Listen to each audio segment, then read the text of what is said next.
स्वागत है दर्शकों 10 की दस्तक में आपका।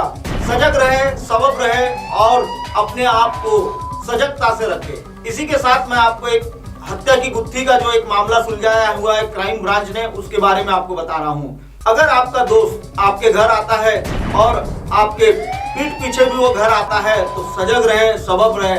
हो सकता है आपके बीवी के साथ उसके अनैतिक संबंध हो। पार्टी में एक मामला सामने आया है। हत्या करके ढाबे के पीछे गाड़ दिया गया है लाश को। अनैतिक संबंध के चलते खून किया गया है। यह अनैतिक संबंधों के चलते ढाबा संचालक ने अपने साथियों की मदद से प्रेमिका के पति को मौत के घाट उतार दिया। इतना ही नहीं, अपने ही ढाबे के पीछे उसने लाश को गड्ढे में गाड़ दिया। लापता व्यक्ति की तलाश में पुलिस जब जुटी तो कई सुराग नहीं मिल पाने की वजह से क्राइम ब्रांच के यूनिट 2 ने अथक परिश्रम किया और उसके बाद यह गुत्थी सुलझ गई। अनसुलझी गुत्थी को सुलझाने में सफलता मिली। पुलिस को आरोपियों को गिरफ्तार कर दिया गया है। करीब 6 महीने पहले मृतक पंकज की पत्नी और आरोपी अमर के बीच प्रेम संबंध बन गए। दोनों की मोबाइल पर बातें, चैटिंग और मिलना जुलना शुरू हुआ। पंकज को इसकी जानकारी मिली।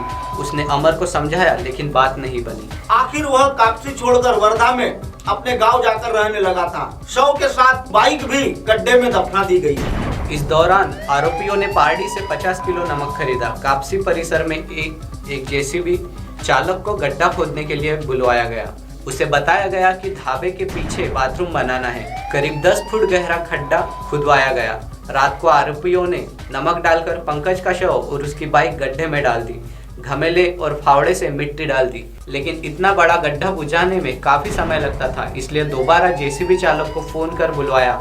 बाथरूम कहीं और बनवाना है कहकर उसे गड्ढा भरवा लिया। इस दौरान ढाबे पर एक ट्रक आया था।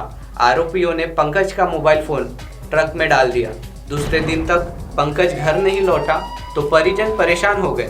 धंतोली थाने में उसके लापता होने की शिकायत की। समझाने गया था ढाबे पर। पंकज रोजाना ट्रेन से नागपुर और वर्धा अप डाउन करता था। अजनी स्टेशन से अपनी गाड़ी उठाकर काम पर जाता था। कापसी छोड़ने के बावजूद अमर और पंकज की पत्नी एक दूसरे के संपर्क में थे। इस वजह से पंकज परेशान था। 2 से 3 बार उसने अमर को समझाने की कोशिश भी की थी। 28 दिसंबर की सुबह पंकज घर से काम पर जाने के लिए निकला। अजनी स्टेशन पहुंचा और गाड़ी लेकर सीधे अमर के ढाबे पर पहुंचा। उसने अमर को समझाने का प्रयास किया। इसी दौरान दोनों के बीच विवाद हो गया। ढाबे पर निर्माण कार्य चल रहा था। अमर ने वहां पड़ी सब्बल उठाकर पंकज के सिर पर मार दी तो वह वही ढेर हो गया। इसके बाद शुभम और अन्य आरोपियों ने भी उस पर घन और सब्बल से वार कर मौत के घाट उतार दिया। किसी को कुछ पता न चले इसलिए उसकी लाश को ड्रम में डाल दिया। साफ सफाई करके दिन ढलने का इंतजार किया और ट्रक में मोबाइल डालने से पंकज का मोबाइल लोकेशन राजस्थान दिखाई दे रहा था। पंकज के गायब होने में कहीं ना कहीं अमर का हाथ होने का पूरा संदेह था। उसे हिरासत में लेकर पूछताछ करने पर हत्या की गुत्थी सुलझ गई। पुलिस ने आरोपियों द्वारा दी गई जानकारी के आधार पर जेसीबी की मदद से गड्ढा खोदकर शव और बाइक बाहर निकाली। देखा दर्शकों, एक दोस्त ने ही एक दोस्त की हत्या कर दी है। अनैतिक संबंध के चलते यह जो हत्या को अंजाम दिया गया है। इसीलिए सजग रहे और सबक रहे। और दर्शकों, आपको हम बता दें कि अगर आपका दोस्त आपके घर में अगर आपके पीछे आता है तो इसे अनदेखा न करे।